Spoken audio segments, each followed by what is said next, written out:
Okay, you may recall from section 1.3 that we took a look at a bunch of different application problems, and using what we understood about differential equations, we were able to set up a differential equation model for all sorts of different situations that we encountered. However, in that section, we were not able to actually solve the differential equations because, well, we lacked the tools to do so. But that's no longer the case. So what we're doing now is we're going to revisit some of those models, and this time, using the techniques that we have picked up for solving first-order differential equations, well, we're going to solve things and get tangible results. So the first category we should look at is one of the most important, and that's growth and decay. So you may recall that the initial value problem dx dt equals k times x with some initial condition here. Let's say at t0 we have an initial x0. This initial value problem models growth and decay of some quantity x with respect to t. And the k here, if you recall, was our constant of proportionality. And specifically, when k was positive, we had growth, and when k was negative, we had decay. So why don't we find the general solution to the differential equation?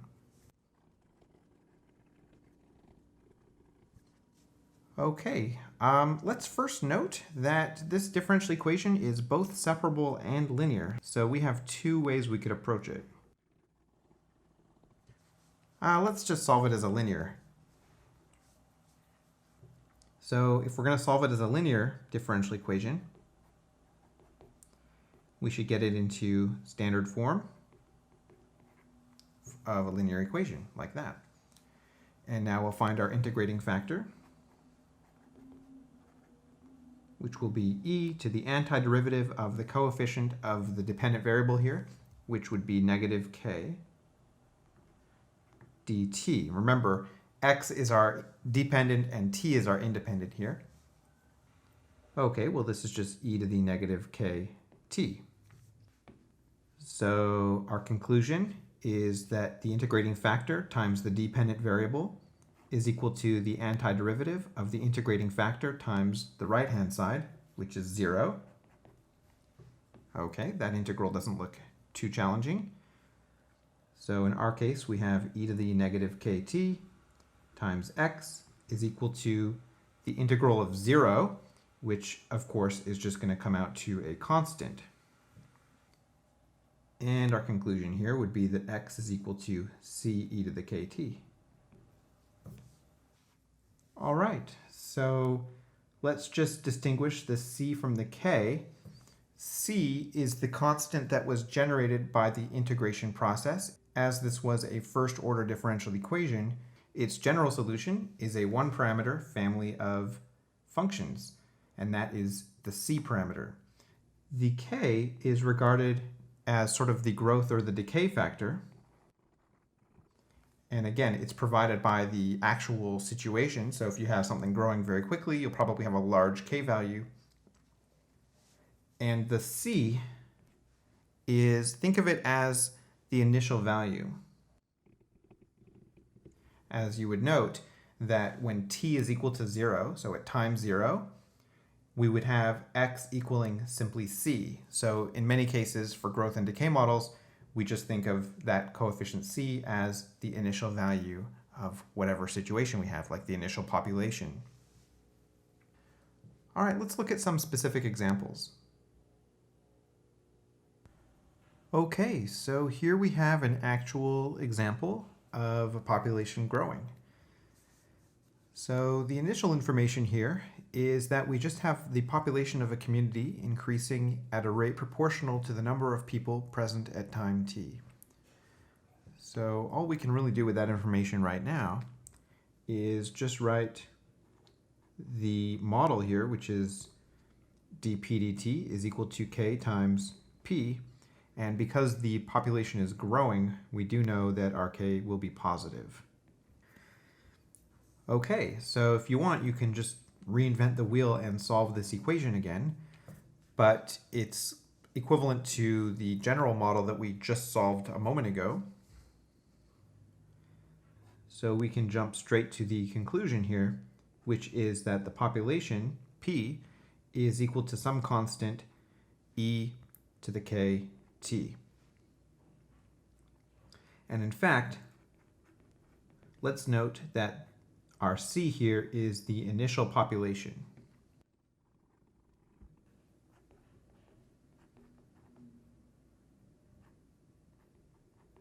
And again, that's because if you let t equal 0, then you'll just get p is equal to p0. So, okay, let's look at part A. If an initial population, p0, has doubled in 8 years, how long will it take to triple? Okay, well, let's worry about the fact that we're told that the population has doubled in 8 years. So what does that mean? That means that when t is equal to 8, the actual population is 2p0.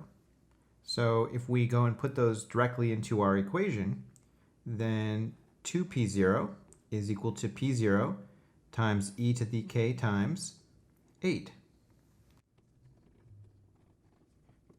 So what this condition is telling us is we're going to learn what the value of k is for this particular model. So here, of course, we can cancel the p0s. So we get 2 is equal to e to the 8k, and we'll just finish solving for k. So ln of 2 is 8k, and therefore k is ln of 2, all divided by 8. Okay, well, we get a slightly better look at what our model is here. We can conclude that our population function is p0, which we still don't actually know, but we do know that it's e to the kt, and k is ln of 2 over 8. So I'll write this as t ln 2 divided by 8.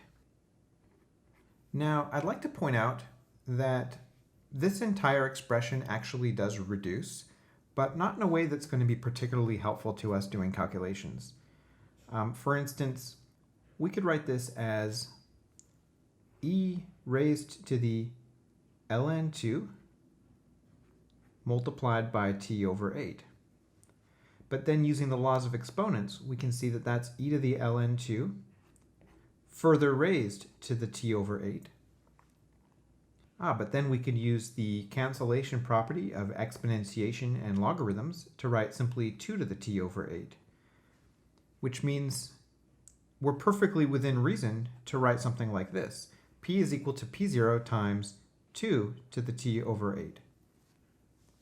And, that actually conveys that the population doubles every 8 years, because when t is equal to 8, you literally get 2 times p0. However, for most of our calculations, in my own experience, I find it's a little easier to leave things in terms of the exponential and the natural log, and only if you're presenting a specific model is it convenient to sometimes just clean it up.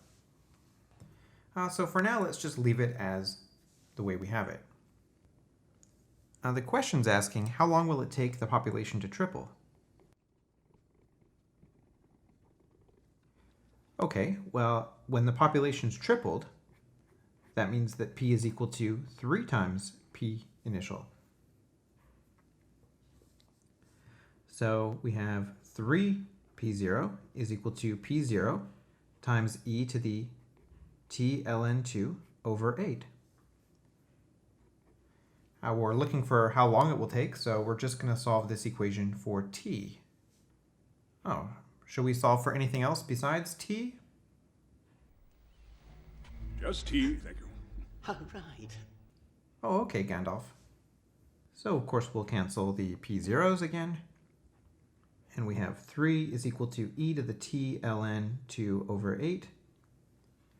And we'll take the ln of both sides. So we have ln of 3 is equal to t over 8 times ln of 2. And if we solve this equation for t, then we're going to get t is equal to 8 ln 3 divided by ln 2.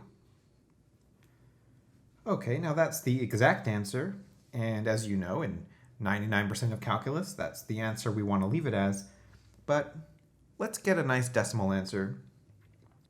So this is a little more human readable. On my calculator, I get 12.7 years.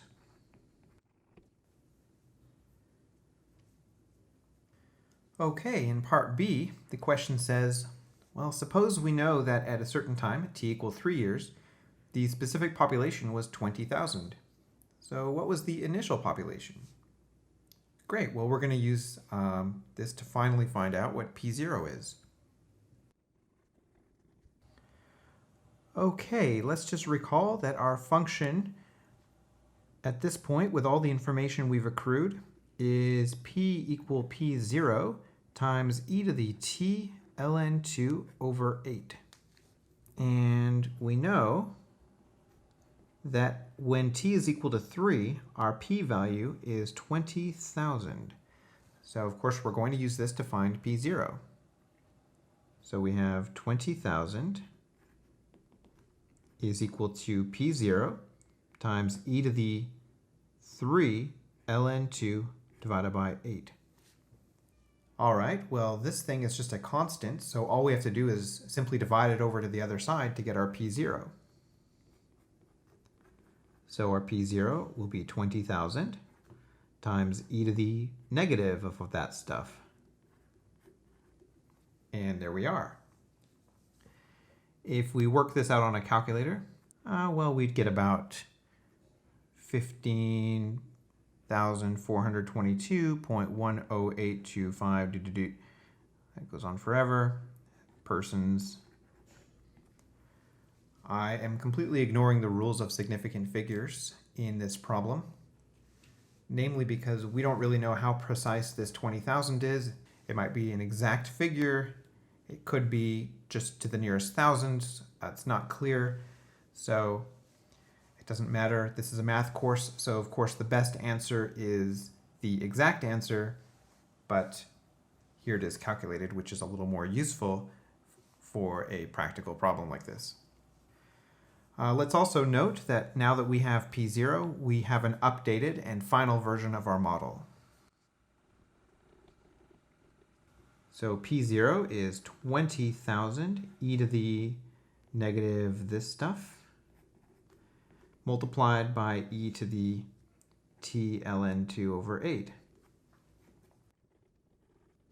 Okay, well, we can write this as 20,000 e to the, and factor out an ln 2 over 8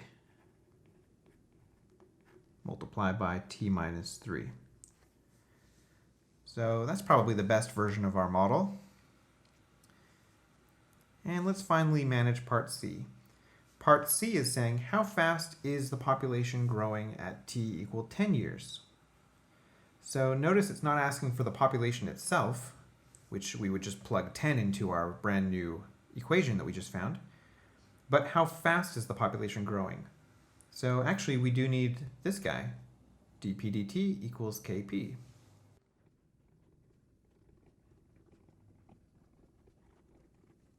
Okay, well, we know that k is ln 2 divided by 8, and we know that p is 20,000 e to the ln 2 divided by 8 times t minus 3.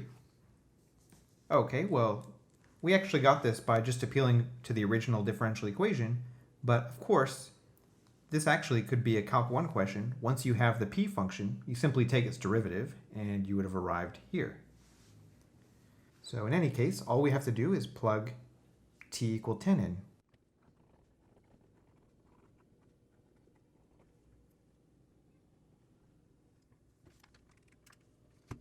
So 20,000 divided by 8 is 2,500. We have an ln of 2. We have e to the 7 over 8 ln 2. And on a calculator, I would get 3,178.093836. Again, the precision's not very clear in this problem, so the unit would be persons per year. That is the instantaneous growth rate exactly 10 years into this experiment. All right, let's look at a radioactive decay model.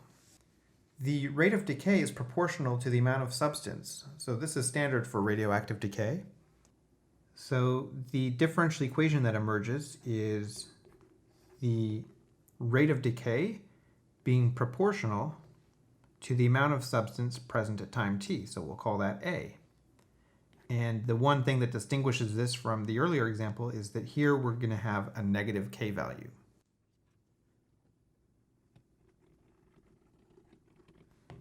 All right, once again, you can solve this as a separable or linear differential equation, or why not just use the already invented wheel and say, well, we know that this means that A is some constant times e to the kt.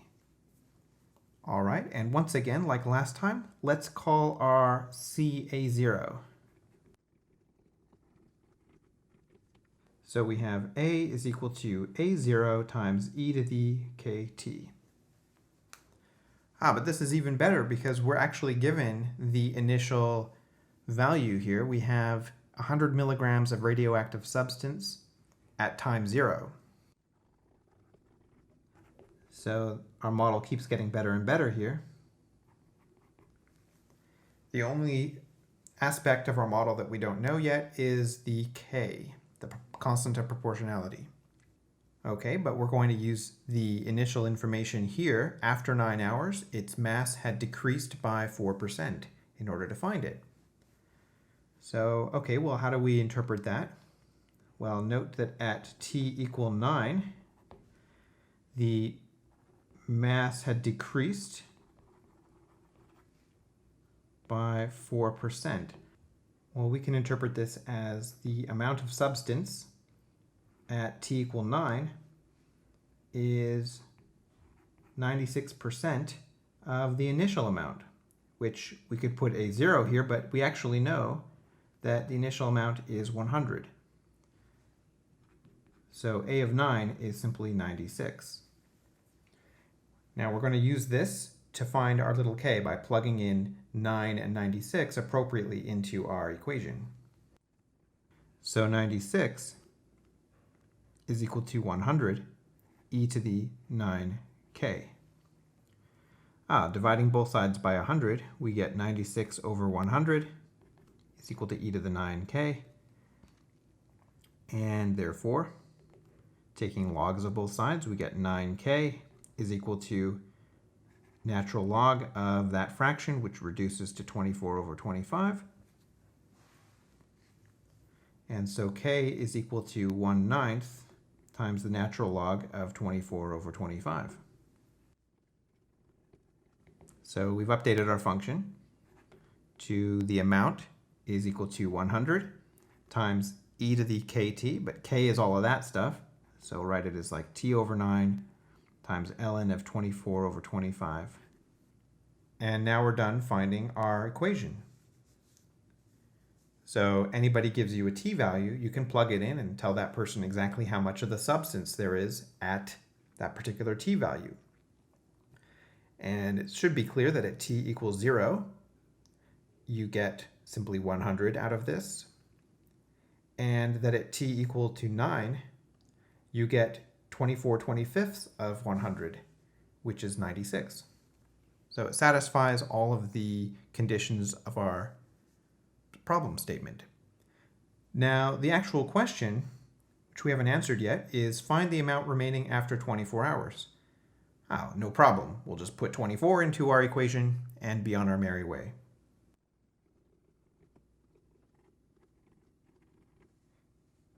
So there we are. And on a calculator, I got 89.685717775 milligrams.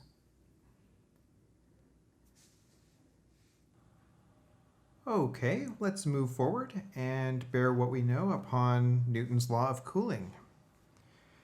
So recall from section 1.3, Newton's law of cooling stated that the rate of change of the temperature of a body was proportional to the difference between that body's current temperature and the ambient temperature, or Tm, the temperature of the surrounding medium.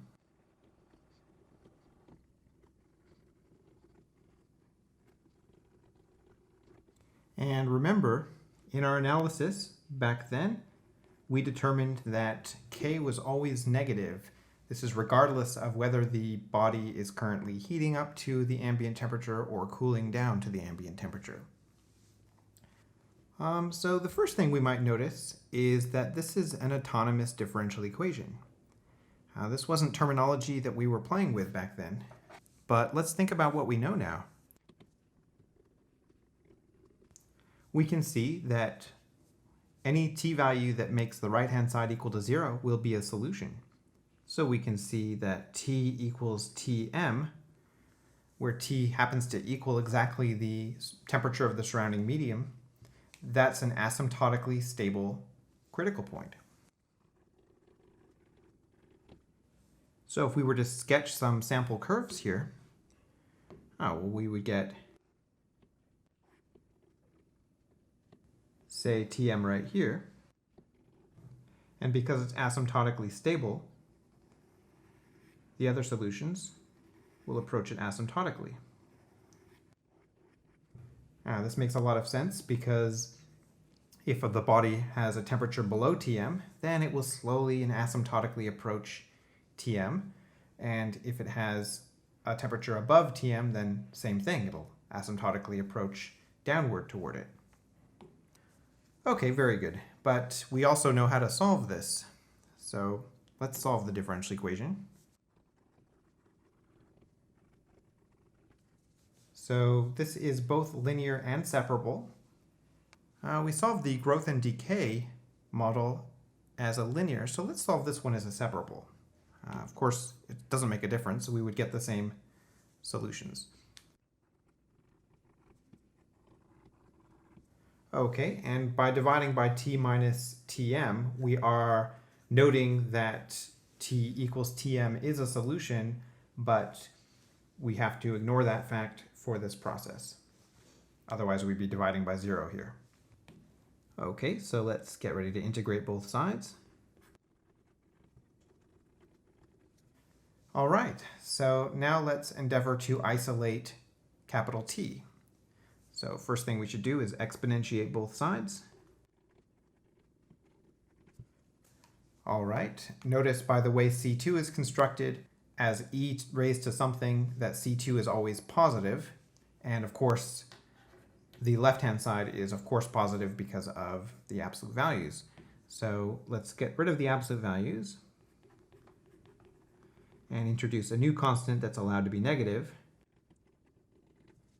So notice that C3 is not allowed to be 0 by the way it's defined. However, we know that t equals Tm is a solution. So t minus Tm could equal 0. So rather than treating 0 as a singular solution, we can just incorporate it directly into the form here.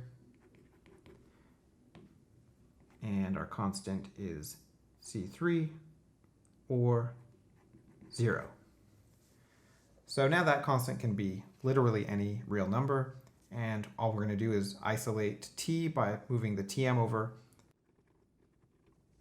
And there we are.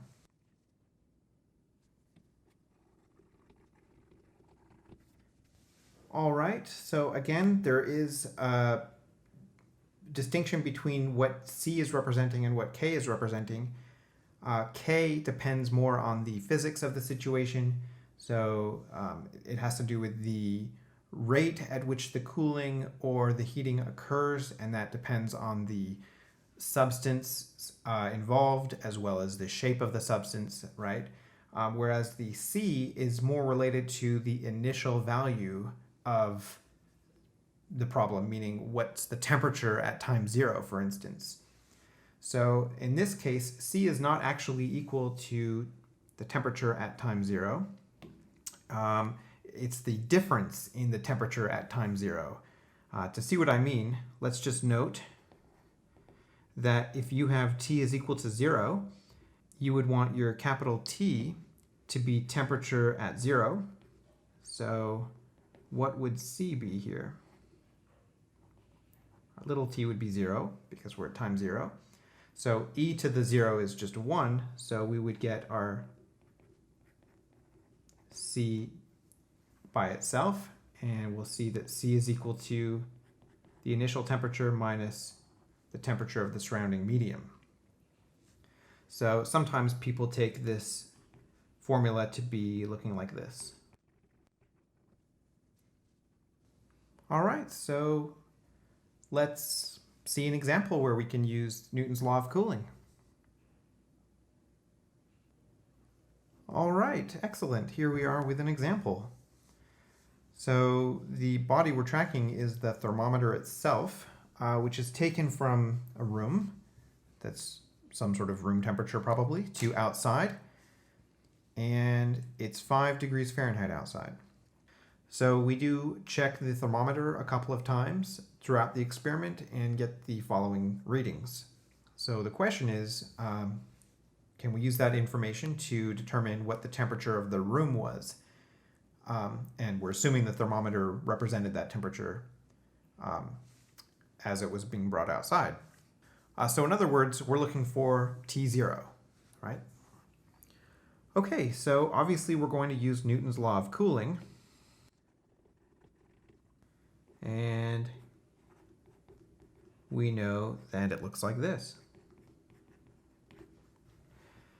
Okay, but we have solved this, and we have the following equation.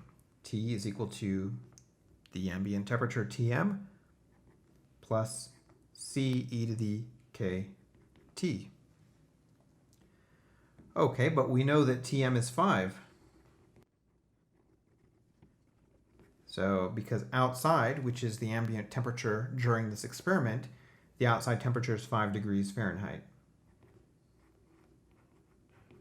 So what we do not know are the values for C and K.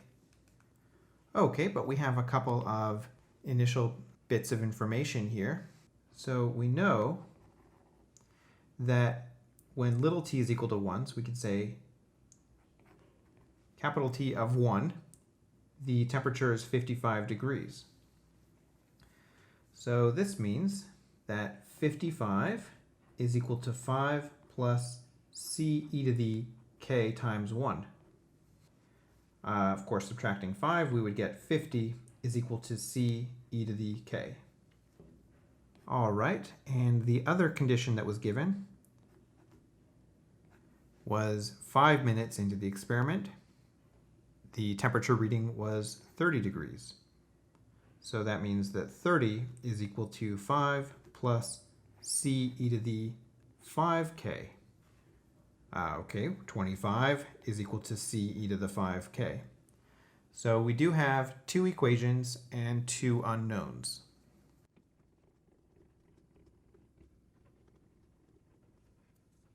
All right, well, let's just call this guy like equation 1, equation 2. So let's just isolate C in the first equation. So we can see that if 50 is equal to C e to the k, then C is equal to 50 e to the negative k. And if we substitute that in for C in the second equation, we'll get the 25, which is C e to the 5k, is 25, and C being 50 e to the negative k, and then that's multiplied by e to the 5k. We can see that 25 over 50 is 1/2 on the left, and on the right we get e to the 4k.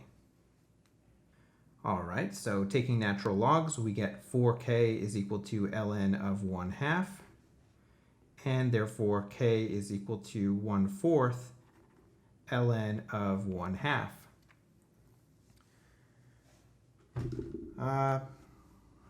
Now there's no real objective best way to write this. However, if you factor the negative out of the natural log, you can have negative 1/4 ln of 2, and that at least allows you to see that k is negative at a glance, right? The first way you would only know k is negative by recognizing that ln of a quantity less than 1 is negative.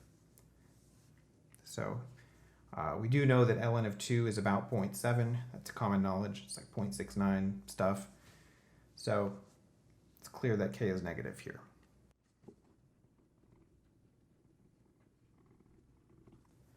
And it should always come out negative with Newton's law of cooling. All right, so we also need to find our little c. So we know that little c is 50 times e to the negative k. So little c is 50 times e to the negative of negative 1/4 ln 2. So that's 50 times e to the positive 1/4 ln 2. Once again, this also reduces. You could say that little c is 50 times 2 to the 1/4, or 50 times the 4th root of 2. But as we're going to see, it's actually going to be a little more convenient for us to leave this as e to stuff, because it's going to be glued to other e to stuff, and it's a lot nicer when we can just push everything together.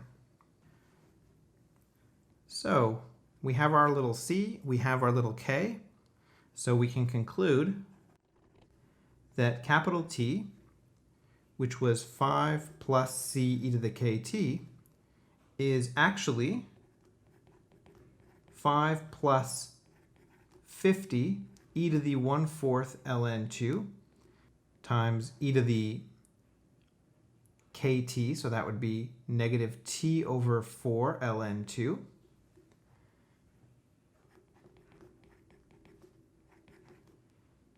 Now we can factor a 1/4 ln 2 out. And what are we going to get? 1 minus t. If you want, this would probably be a good place to simplify. So this would be like 2 to the 1 minus t over 4. That's nice and clean. It's a nice little model. Okay, the original question was, what is the temperature of the room? We interpreted that as, what is T0, right? What is the initial temperature of the thermometer as it's being brought outside? So we can now find T0 by plugging little t equals 0 in our model.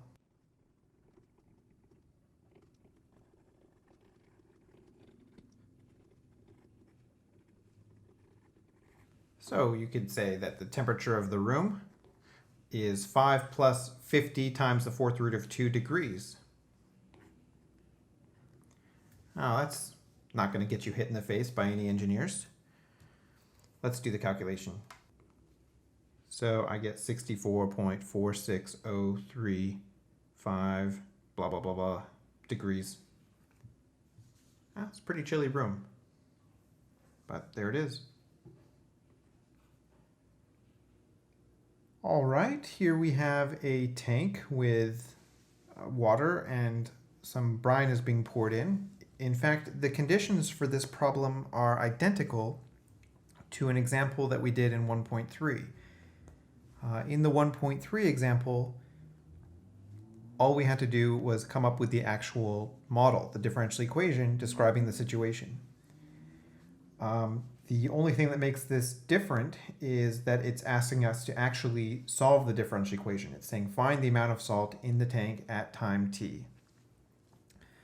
So note this is actually an initial value problem, not just solving a differential equation, because we have an initial value, which is that the large tank initially has 500 gallons of pure water.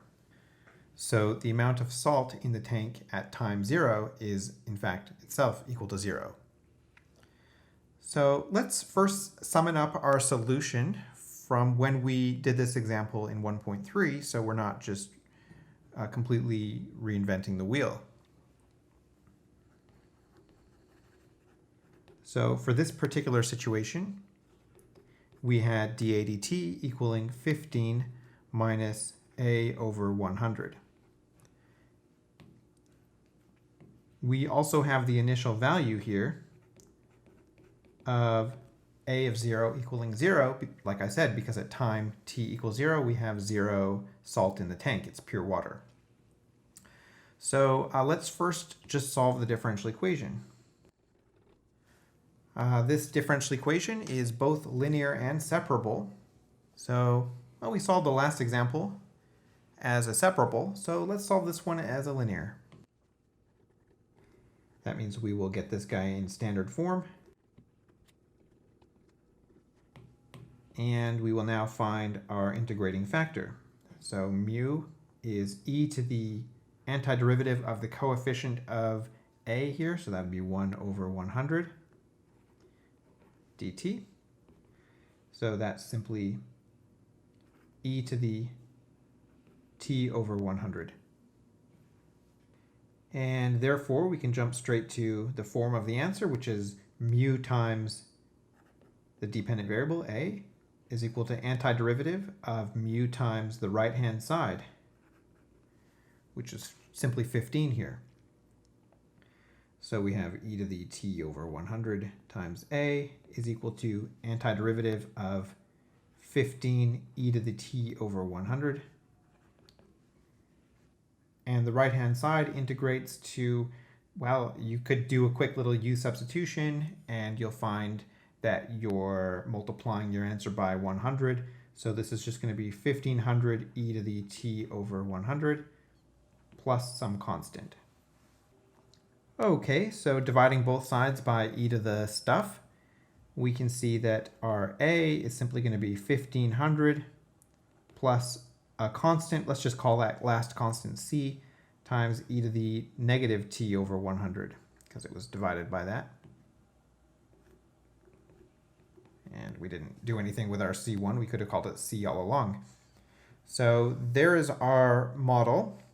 However, we do need to use the initial value to determine what C is. So we have 0 is equal to 1500 plus some constant times e to the negative 0 over 100. Okay, so this tells us that C is equal to negative 1500. And therefore,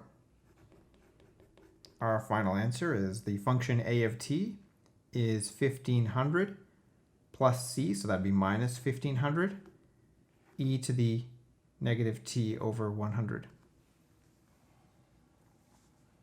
All right, final answer.